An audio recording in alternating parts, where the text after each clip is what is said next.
જૂનાગઢમાં મિજબાનીમાં બે વનરાજ આવી ચડ્યા। પ્લાસવા પાર્ટી પ્લોટમાં ભયનો માહોલ છવાયો। ચાલુ પ્રસંગે અચાનકથી જ બે સિંહો આવી ચડતા અચંબિત થઈ ગયા સૌ કોઈ। ભોજન સમારંભમાં વનરાજોએ ધામા નાખ્યા। લોકોના જીવ અદ્ધર થઈ ગયા। નાસભાગનો માહોલ સર્જાયો। જમણવારની જગ્યાએ સિંહોના આંટાફેરા કેમેરામાં કેદ થયા।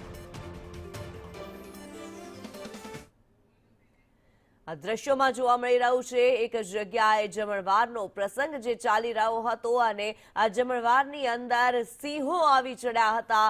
બે સિંહની હાજરી જોવા મળી। લગ્ન પ્રસંગની અંદર બે સિંહ ધામા નાખેલા જોવા મળ્યા છે। આ વિડીયો જે છે સોશિયલ મીડિયા ઉપર સામે આવ્યો છે। જૂનાગઢથી આ દ્રશ્યો અમે આપને બતાવી રહ્યા છીએ। જમણવાર ચાલી રહ્યો હતો અને તેવા સમયે અચાનકથી જ સિંહો આવી ચડતા સૌ કોઈના જીવ અદ્ધર થઈ ગયા હતા। લોકોમાં નાસભાગ મચી હતી। અફરાતફરીનો માહોલ જોવા મળ્યો હતો।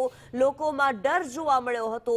વનરાજ સિંહની જોડી જે છે તે આવી પહોંચી હતી આ જમણવારની અંદર અને તેમણે આ જમણવારના પ્રસંગની અંદર ધામા નાખ્યા। કાંઈ ઘટે નહીં, એ તો બચ્ચા છે બધા।